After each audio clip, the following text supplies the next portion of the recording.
Hello, friends. Welcome back to the Renee Spencer Show. I'm your host and your friend, Renee Spencer, and I am so thankful that you are here. I just wanted to give a little shout out to all of our moms. Happy late Mother's Day. You all truly inspire me to be a better mom every single day.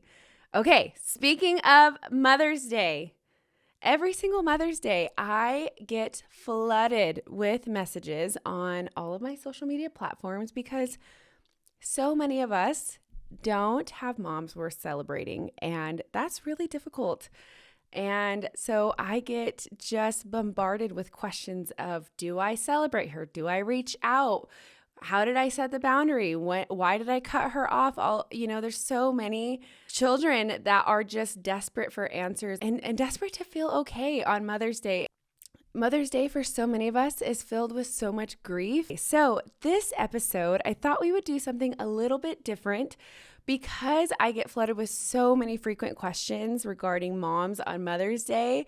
I decided today I'm going to do a Q&A episode where I'm going to read through a lot of the questions I got this last weekend, and we're going to answer them. A lot of them are really personal. This is truly where most of my journey began, and this is why so many of you are here. So I just want to let you know you are not alone. Mother's Day sucks sometimes. So grab your journal, grab your coffee, and let's dive into some of these questions.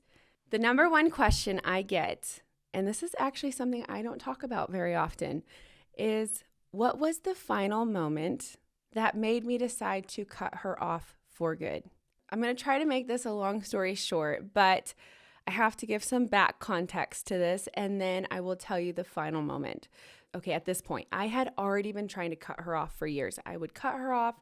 We would go several years without talking. And just like most of us, we want that relationship with our mom. We want that. We just want to feel loved and accepted. And we always believe and we always hold on to this hope that they're going to change, right? That they're going to love us and that they're not going to be abusive and this time is going to be different. And the reason why we have this hope is because most abusers, they're not always toxic, right? They have these fun, amazing, loving, nurturing moments. And those moments are what give us hope that it's going to last. But like most abusers, the cycle repeats itself and it becomes toxic and chaotic again. So I had gone a couple years without speaking to my mom. We had a big blow up. In that moment, I was like, I need to create some serious distance between my mom and myself and my child to protect my child from this type of behavior, because just because I was raised in that environment does not mean I have to expose my children to it, right? So a couple years goes by, I have my son, and we moved back to the States. Now, this time period was really hard. My husband was deployed on and off for years, right? We hadn't seen him in several months. We were moving from Japan all the way to Virginia. It's like a 17-hour time difference. I had a 3-year-old and I had a 9-month-old. And it was exhausting. My husband was able to be flown off the ship to help us move from Japan to America, and he was only going to be with us for 6 days, okay? So in that 6 days, we had to get our kids' time adjusted. We had to find a house to rent. We had to go buy a car. We literally had none of our belongings. They were all being shipped from Japan, and I knew that my husband was going to be leaving again. I was devastated, right? Like raising your kids in a different country and then in a different state. You have no family, no support system. It was horrible. And I was just devastated that 6 days was coming to an end. I was exhausted. I just didn't want to do it anymore. And in that 6 days, my grandpa, who is a huge staple in my life, passed away unexpectedly. And it devastated me. I was already so close to emotionally breaking down. And then he passed away and I knew my husband was leaving. And it was just a time in life that I was not strong. I was depleted and defeated. And in this period, we had to get new phone numbers, okay? So I get a text and it's my mom. For my old number, I had her blocked. So somebody in the few people that I gave my number to passed my number along to her. And she was reaching out to reconcile our relationship, to see the kids, to meet my son. And I talked it over with my husband and I'm like, I don't know, like, can I do this all again? Can I go through this again? And, you know, there's one really great aspect to my mom, and she is, when somebody is in need, she is the first one to show up. She will nurture you back to life. She will be up all night with your kids. She will let you sleep. She will feed you. And I was just like, you know what? I really need that right now. Like, I really need to be nurtured. So I decided to let her come. She bought the first flight into Virginia. The day that my husband left was the day that my mom was flying in. So he left in the morning, she left at night. We had begged my husband's command to let him stay behind for the bereavement period for my grandpa's death. And it was still pending by the time he had to leave. Well, he had landed in Korea because he was flying from Virginia to Australia and his layover was in Korea. When he got to Korea, he turned on his phone and found out that his leave was approved. But he was already in Korea. And so it was just like another stab to my heart. It's like, you could have been here. You could be helping me. We could be flying back to the funeral together. And I'm devastated. Once again, the Navy has robbed me of something that I needed. And I was just in true emotional turmoil, you guys. Like, those periods of my life, I can hardly remember because it was so hard. So I thought my mom coming was going to be, was going to be who I knew she was when she is called to nurture. And it was not that at all. In fact, it was so bad that when the time came that I kicked her out, even my daughter was literally pushing her out the door, trying to get her to leave. It was so bad, okay? She was threatening to spank my children when she doesn't even know my children. My children have no clue who she is. She's threatening to spank them. She lost her gun in my house and accused me of taking her gun. I didn't even know she was carrying a gun around. And I'm like, wait a minute, you lost your loaded gun in my house with my 2 children here? I mean, it was just so chaotic. It was not what I needed. I was already in so much emotional distress. All of that to say, here's the exact moment that happened that I was like, I'm done. Like, no more. So my daughter was 3, and she would see that I would tickle my son by biting his feet. You know, like when you have a baby and they're just so ticklish and you just biting their little feet and they're laughing and they're giggling. Well, my daughter saw me doing that, and she grabbed my son's foot and she bit him really hard enough where there was blood. She broke through his skin. He was screaming. I was freaked out. And I was like, what happened? She explained herself. And I'm like, okay, honey. So in this moment, I'm like, this is a good learning lesson because it's okay for us to tickle baby's feet by using our teeth, but we have to know how strong our mouth is by actually showing her. So I grabbed her arm and I said, I'm going to bite you. And I want to show you how hard and strong our mouth is. When this hurts, you let me know and I'm going to stop. And so I put my mouth on her arm and she first didn't say anything. And then she goes, ow. And I go, see, our mouth, it can be so strong. And then I showed her by tickling her with my teeth. And I'm like, see, when you go to tickle a baby, this is what it's supposed to feel like. And I go, okay, let's try again. Let's grab his other foot and I want you to tickle him. Well, I thought this learning lesson was super innocent. In fact, to this day, I would do the same exact thing. Well, you know that no matter how hard you bite somebody, there's always going to be teeth imprinted on them. Well, my mom took a picture of the bite mark and sent it to my entire family, telling them that I was emotionally unstable, that I needed help, I needed to get my kids taken away from me, and that she was planning on calling CPS on me for abuse. I had no idea that she was doing this. None, okay? I got a text from one of my sisters and she's like, I think you should know this, and sent me screenshots of the messages. That is when I realized that when an abuser can no longer touch you, They will go after the one thing that you love the most. And for me, that was my babies. And so that was it. I am not proud of how I handled kicking her out. I literally had to almost call the cops to get her out. I took her bags, I threw them on the front porch. I physically was trying to get her out of my house. She kept telling everybody that I wasn't emotionally stable. And it's like, of course I'm in emotional distress. That doesn't mean I'm not taking care of my children. I'm allowed to not be okay. I'm allowed to be broken, and you can be broken and still nurture and love and take care of your children. But she couldn't handle that. Looking back now, I think she was just really trying to find a way to punish me. And that was the last time that I ever talked to her. When they come after the one thing that you love and they come after your children, it's a different ballgame. And I wish I would have never subject my kids to her, especially because I knew who she was and I know her behavior. But you always hold on to that hope, right? That things are going to be different, and that nurturing mother that you need. All I wanted was my mom. You guys, all I wanted was a mom to just hug me and love on me and tell me everything was going to be okay. But instead, I got a mom who tried to take my kids away from me. And I realized I could never let her in our life again, because it will only get worse and worse and worse. And now that it's affecting my children, that was it. That was it for me.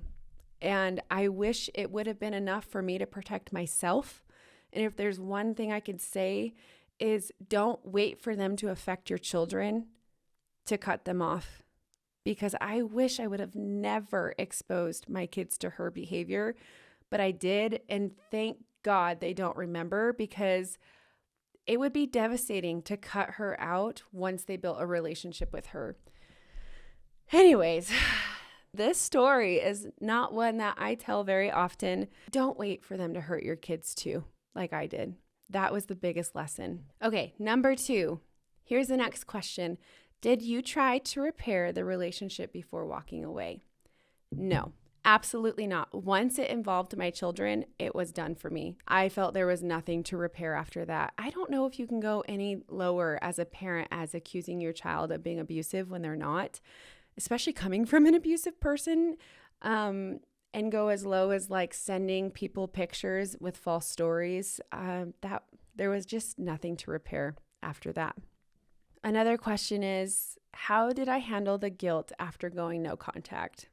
Okay, for me, I have never felt guilt for not talking to her. Even when it didn't involve my kids being hurt, I just always felt like life is so peaceful when I wasn't talking to her and when I didn't have the contact with her, that I just didn't really care what other people said. And a lot of that guilt comes from outside opinions, right? You get oh, but you only have one mom and you're supposed to honor your father and mother, and what happens one day, and if this and if that, and then you just get filled with all this shame and this guilt. And I just have always been free of that, and I'm so thankful. But I think it just came down to life with her was more harmful than without her, and I've always been able to recognize that. And so thankfully for me, I haven't had to deal with that guilt a whole lot, but I know that so many people do, and you just have to tell yourself that it is okay for you to feel safe, and it is okay for you to want a peaceful life. When those thoughts start flooding in, just know that people, even another sibling, has never lived the same experience that you have. And so you will always face other people's opinions. And at the end of the day, you have to be at peace with whatever decision you have made, regardless of what anybody else says. And you have to be so okay with that when those thoughts start creeping in and those opinions start coming in, that you just let them come in and let them go out, and just know that it's okay. It's okay for you to live a life without harm and without abuse. It's okay. Taking care of yourself and setting boundaries, there is nothing to feel guilty about. Next question. Has anyone ever tried to make you feel bad or pressure you to just forgive her and move on? Yes. Yes, they have. I have had family members call me. I have had her friends reach out to me. I have had hate mail. I have had like just the worst of the worst opinions. And just like I said, opinions are like assholes and they stink. Okay. So I honestly don't care when people try to shame me into having a relationship with her. Nobody will ever be able to convince me to put myself or my children in harm's way ever again. And so that's my answer to that one. Another question is, how have I worked through the grief of choosing separation while my parent is still alive? Okay, here's a funny thing about grief for me is because I know who she is, right? And I think I think acceptance is a huge part of this. Because I know who she is, I don't grieve not having her in my life, right?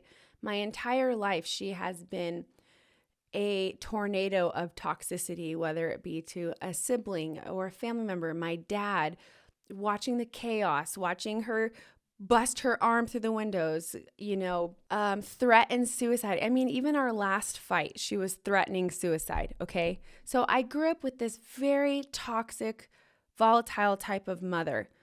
And you don't miss that. I mean, these moments of like having a great mom and having a nurturing, loving mom, it still came with the cost of having to deal with her toxic side, right? I think for me, I have never grieved her.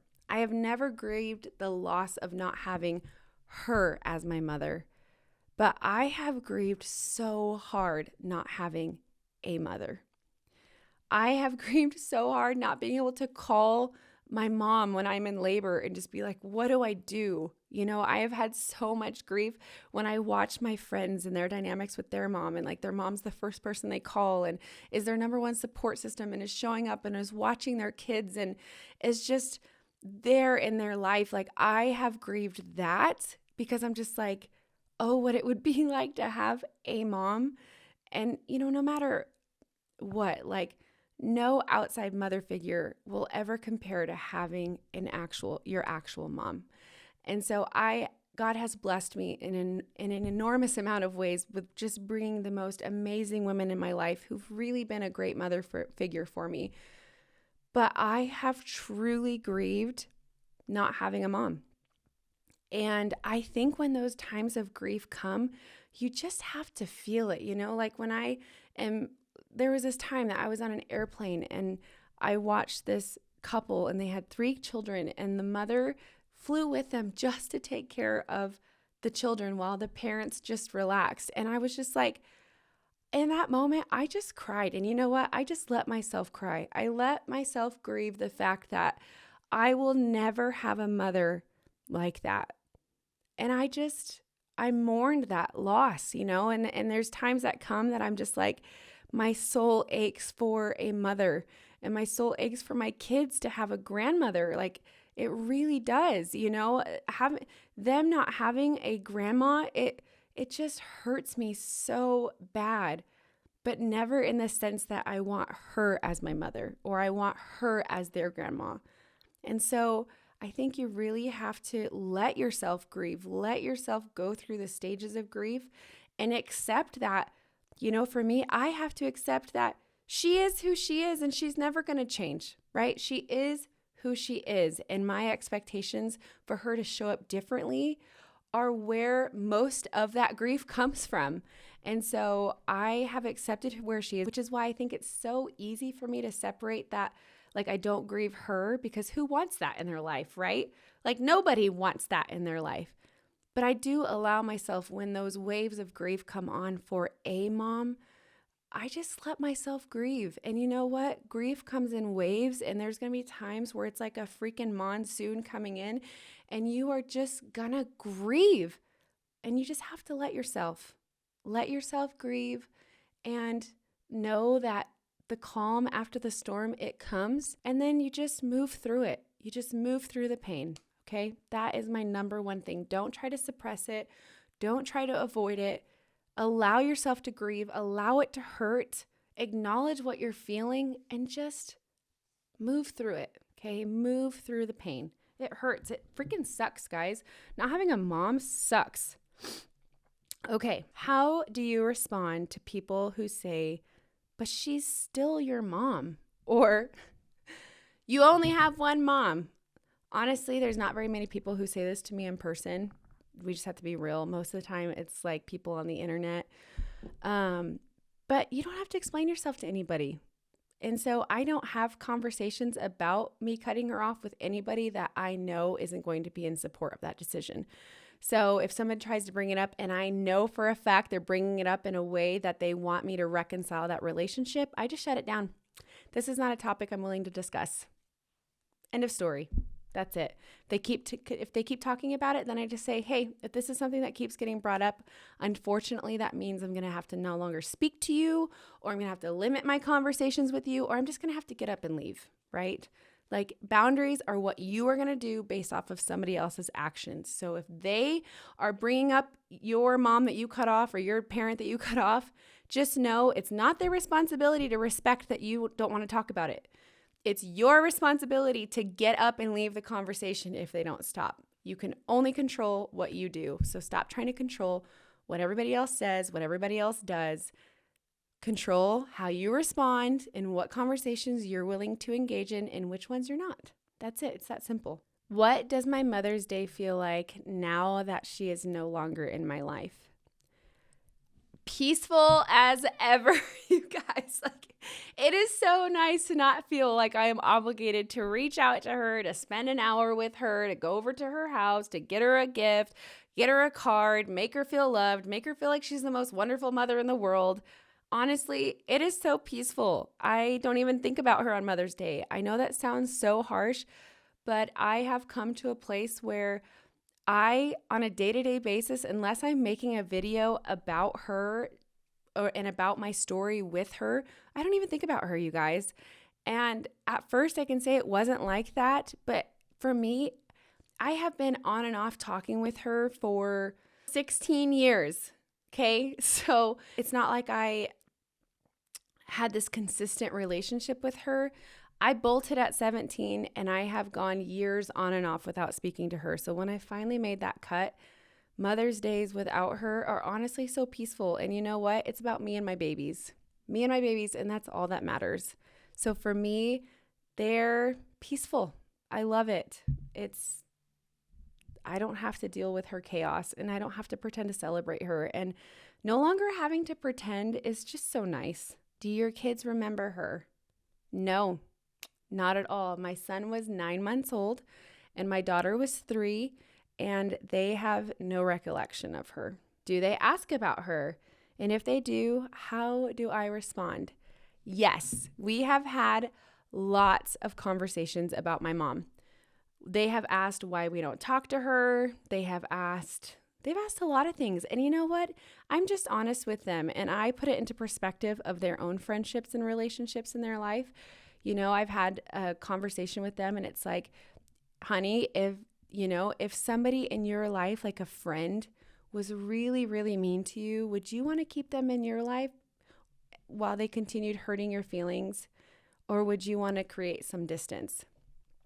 And so we've had just a really raw, honest conversation.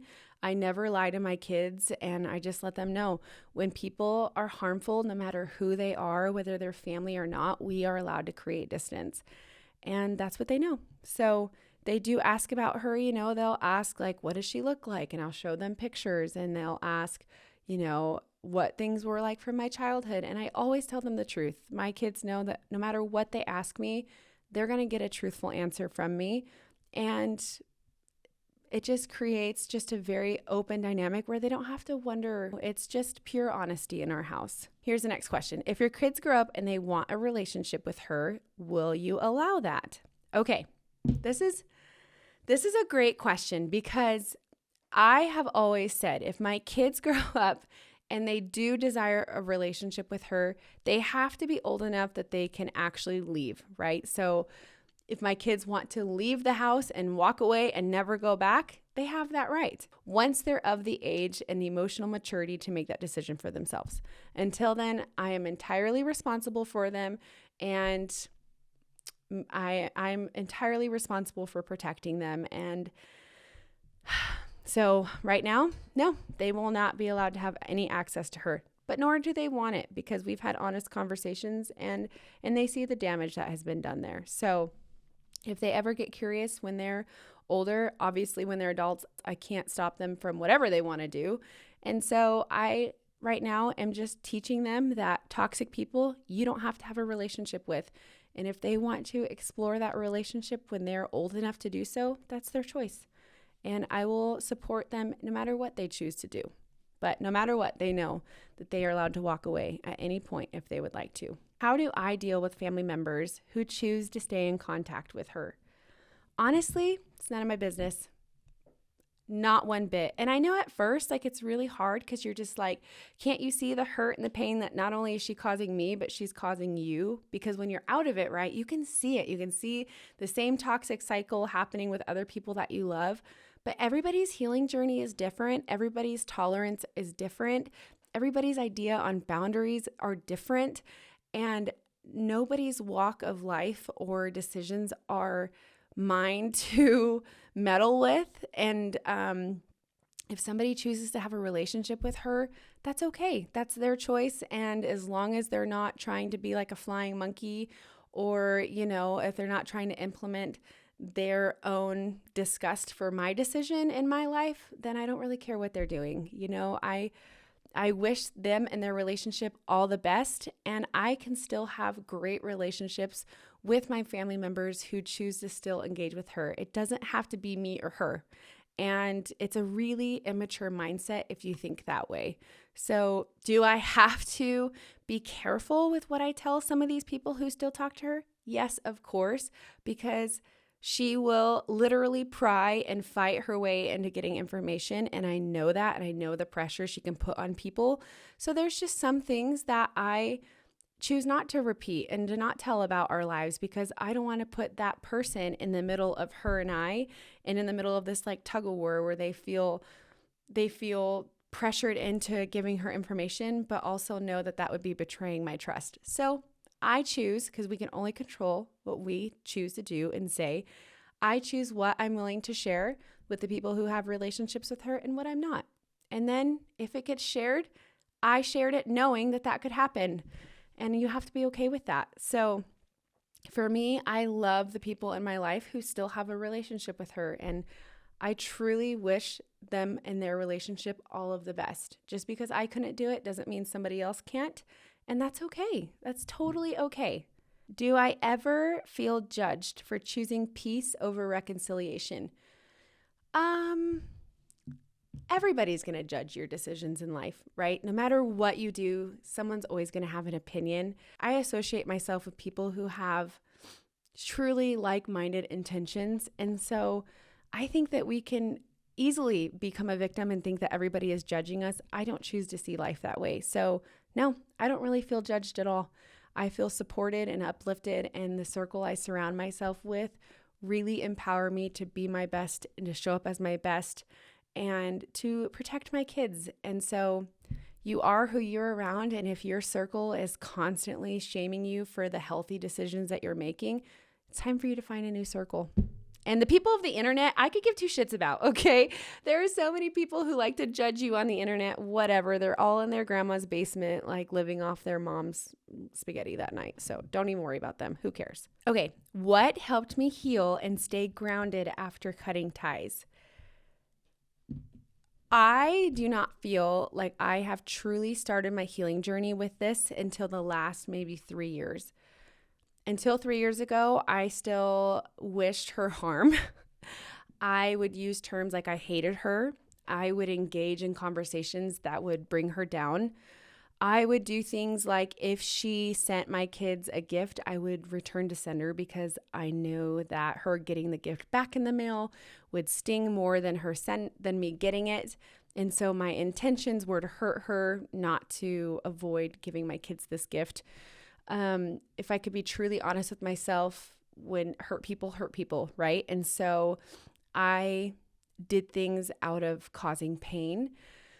Now, all of that is gone, you guys. Like, I finally realized she can send all the gifts she wants to. I don't have to return them to sender. I could just throw them away, right? I can donate them. I could throw them away. I don't have to hurt her because she's not respecting my boundaries. I can show up and be better. My kids don't have to know she sent gifts. I don't have to hurt her in the process. I don't have to engage in conversations where people are putting her down. I don't have to hate her. I can, to forgive is to release somebody of the debt that they owe you. And she doesn't owe me anything, right? I hope she heals for her own self, not for me. And to reach this point of forgiveness and true forgiveness where I no longer feel this great sense of vengeance towards her is like the most freeing thing, right? Because like we talked about last week, not forgiving somebody is like drinking poison and expecting them to die, which is what I was doing all of these years. And all it was doing was hurting me and causing me more pain. And so when I finally started learning about what true forgiveness was, what true healing was, I realized that I'm going to do myself far more harm than good by holding on to this resentment and anger and need for vengeance. Than just to let it go. And so, yeah, I have truly forgiven her. I truly don't wish her any harm. I wish her all the best. And I truly pray she heals one day. Really, I really hope she heals one day. How did my relationship with God grow or change through this process? Ooh, this is a good question. Okay.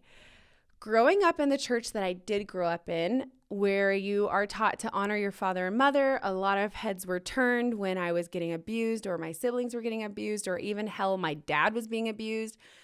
When I left that environment, I felt angry. I felt like I didn't know who God was. I felt very far from God until I became a parent and I realized what a true relationship with God is. And since then, my relationship with God has grown so much. And I have realized just because you grew up in one legalistic environment that has a very skewed perspective of who God is, doesn't mean that that's actually who God is. And that alone has grown my relationship so much. For me, I just couldn't understand how somebody could talk about how Jesus treated the children and meanwhile allowed and condoned parents abusing their children.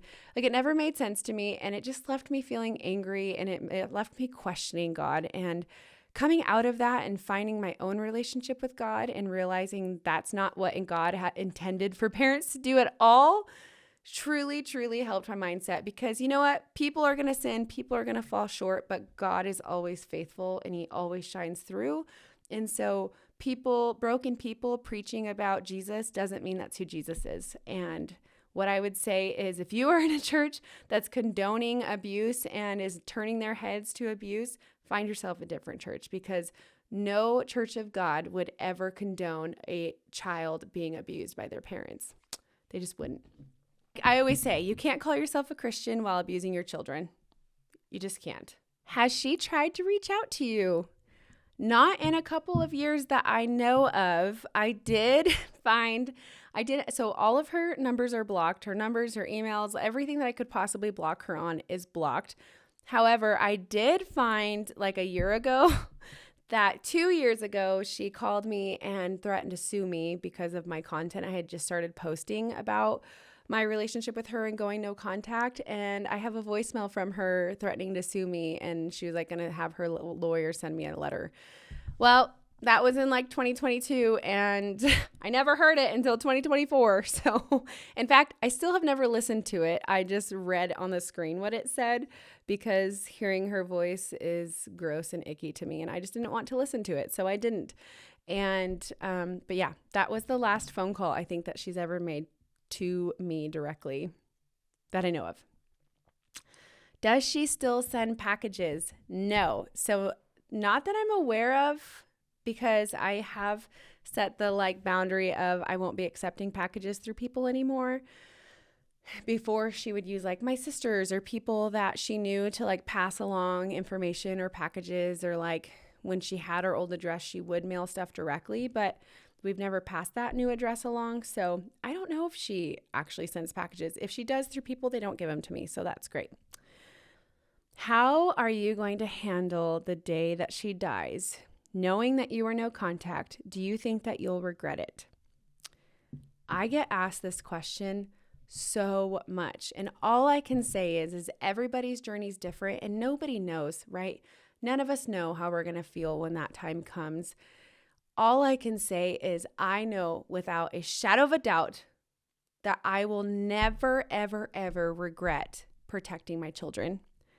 And me cutting her out of my life was to protect my children and myself.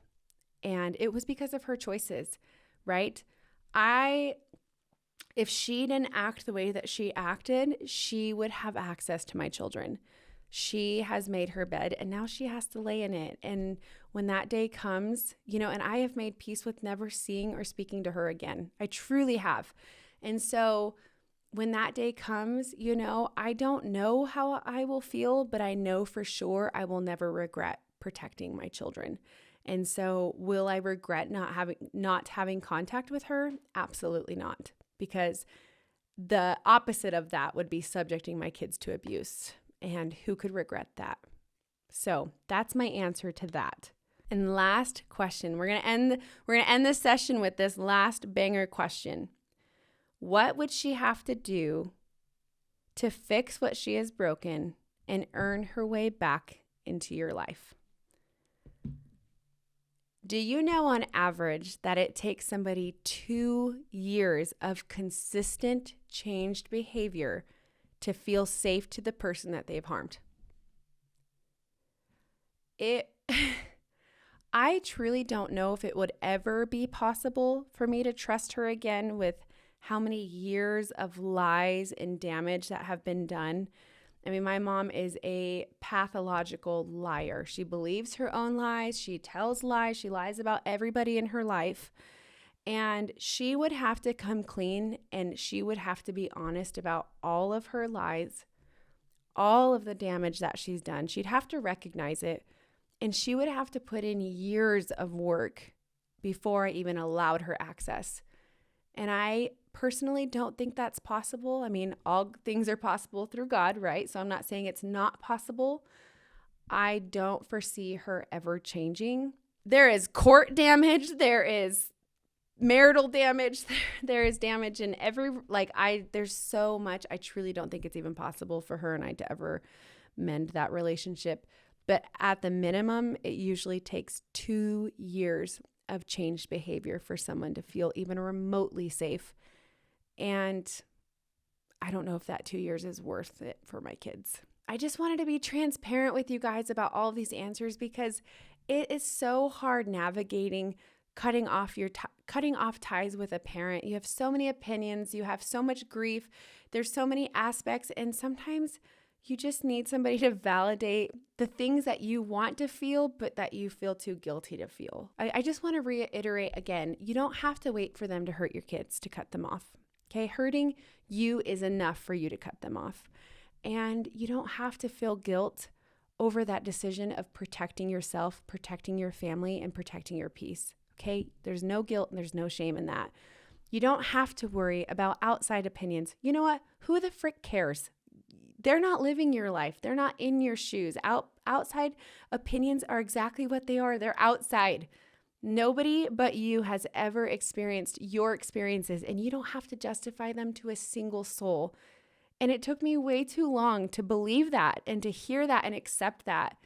And lastly, accept people for who they are, because the false hope that they're going to change one day is what keeps you stuck in that toxic cycle of being hurt.